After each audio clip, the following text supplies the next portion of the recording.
If you like taking pictures and shooting video like I do, you probably already use ND or circular polarizing filters with your drone or camera. I use filters all the time because they are useful tools for achieving results that may not otherwise be possible without them. Today I'm going to be looking at these magnetic quick swap filters from Freewell.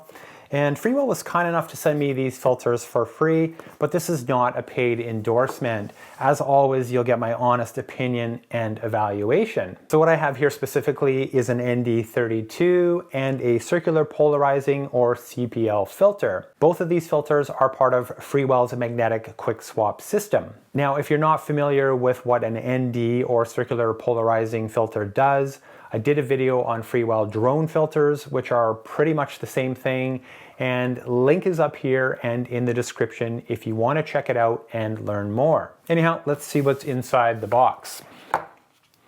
First thing you have is a package of documentation, and inside that we've got lifetime warranty, links to some camera basics and tutorials, product information, filter guide, cleaning cloth, and yeah, some stickers. The filter itself comes in a nice hard shell case that is held closed by magnets. Pretty good protection for the filter, and the magnets keep the case securely closed, so you really don't have any worries about this case popping open and the filter coming out.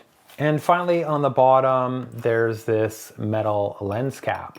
Now, the magnetic quick swap system is actually made up of two pieces: a magnetic base ring that screws into the threads on your camera lens, and of course the filter itself.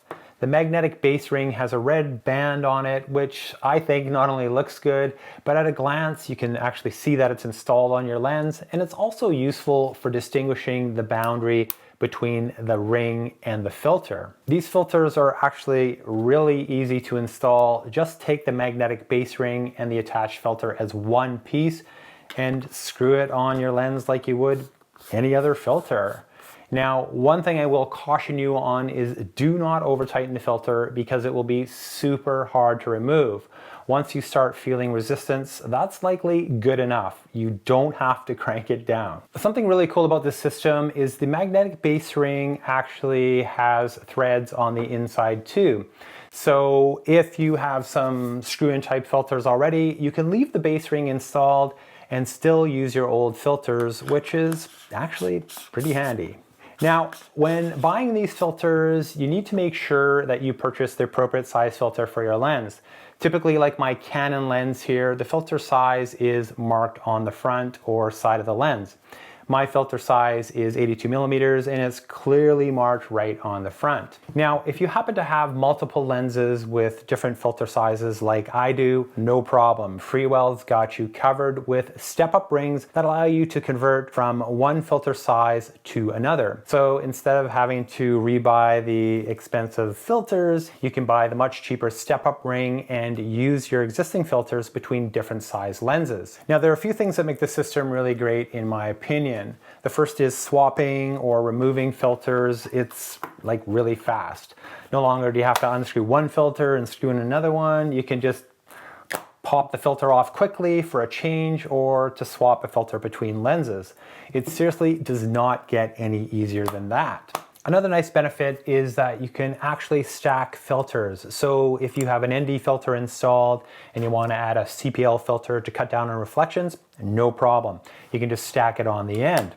Same goes for stacking ND filters. If you need to cut even more light, just stack on another ND filter. Now, I shot a bunch of sample footage with the circular polarizing filter stacked on top of an ND filter, and to my eyes, the overall quality was good. I did have a couple of clips where I was seeing a bit of random vignetting in the corner, but that only seemed to occur with a lot of camera movement where I'm changing my angle to the sun. And that can be a bit of an issue with CPL filters, so it wasn't a total surprise. I would have liked to test stacked ND filters, but I only had one. Overall, I do think being able to stack filters gives this system some nice flexibility, but as shown in my testing, you may want to be cautious in some scenarios. Now, one of my favorite things about this system is the low profile design.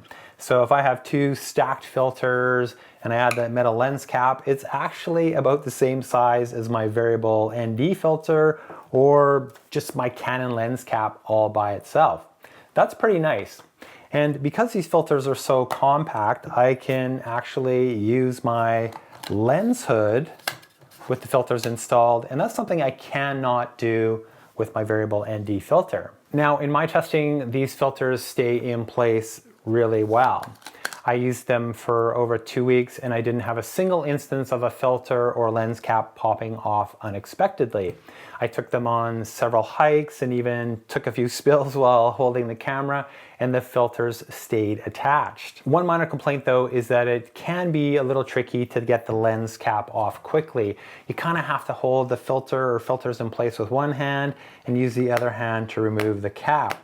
Now, sometimes I can get that right away, and other times I kind of struggle with it a bit. Same goes for stacked filters. A single filter or the whole stack is easy to remove, but removing one filter from the stack is a bit more difficult. The filters themselves do have knurled edges for better grip, but it's almost like they need some kind of small tab or something to make them a little bit easier to separate. Still though, it's a pretty minor quibble. Now, as far as build quality goes, the filters look and feel very solid. The magnetic base ring, filter, and lens cap are all made of CNC machined aluminum and seem well constructed.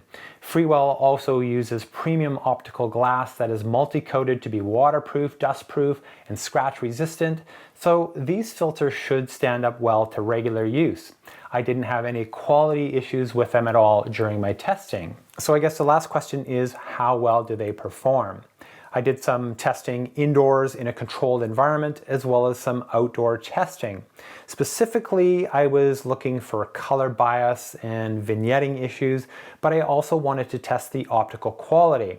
I also threw my TIFFEN variable ND filter into the mix to see how it compared. All of these images were shot with my Canon R6 using either my 1635 f2.8 or my 2470 f2.8 lens.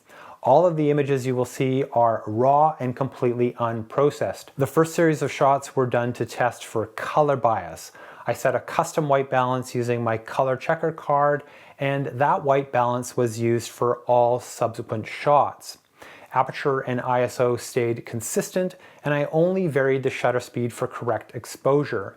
The shutter speed was adjusted in 1/3 stop increments, so in some instances the exposure may be a touch darker or lighter depending on which filter I was using. Now, the first image has no filter and is the baseline for color. The next image was shot using the Freewell CPL filter, and right away you can see that the image is a touch warmer with a slight bias towards red-green, but generally it's good. The next image was taken using the Freewell ND32 filter, and it actually seems a bit more balanced. A little bias towards green, but otherwise much closer to the baseline image. The last image in this series was shot using my TIFFEN variable ND filter, and yeah, this is the filter I actually use all the time, and it's clearly the worst of the bunch. Very warm color and very strong red-green bias. Now, this next series of shots, I used a white background with a crudely drawn histogram, which you may recognize from some of my older videos. Now, this series I wanted to shoot against a white background to look for any vignetting issues. The first image is with no filter and again is my baseline image. The next image is shot with the Freewell CPL filter, and I think it looks quite good. I'm not seeing any vignetting problems. The next image was taken using the Freewell ND32 filter, and it also looks good. To my eyes, I'm not seeing any vignetting, and if it is present, it is very, very minor. And the last image in this series was shot using my TIFFEN variable ND filter, and yeah, once again, it's the worst performer of the bunch. Some very strong vignetting here, but that can be a bit of an issue with variable ND filters, so it's not totally unexpected. Now, this next set of images were shot using just the Freewell circular polarizing filter. All the images were shot using the cloudy white balance preset, and all are unprocessed raw images. Specifically with these shots, I'm looking for overall sharpness and quality. Side by side, other than the CPL filter being slightly warmer in color temperature, I'm not seeing any glaring issues. To my eyes, the optical quality from these Freewell filters is good. Sharpness looks good, detail looks good. I'm really not seeing any issues quality-wise with these filters. So to wrap this one up, I think if you use filters with your SLR or mirrorless camera, or are thinking about getting started, these magnetic quick swap filters from Freewell are definitely worthy of your consideration. They are well built, they perform well optically, and the speed and compactness of the system is just a really nice bonus. I put some links in the description if you want to check them out and read more about them. And that's it for this one, guys. If you have any questions about the Freewell magnetic quick swap system filters, please let me know in the comments below and I will do my best to answer. And as always, thank you so much for watching, and yeah, I'll see you in the next one. Bye.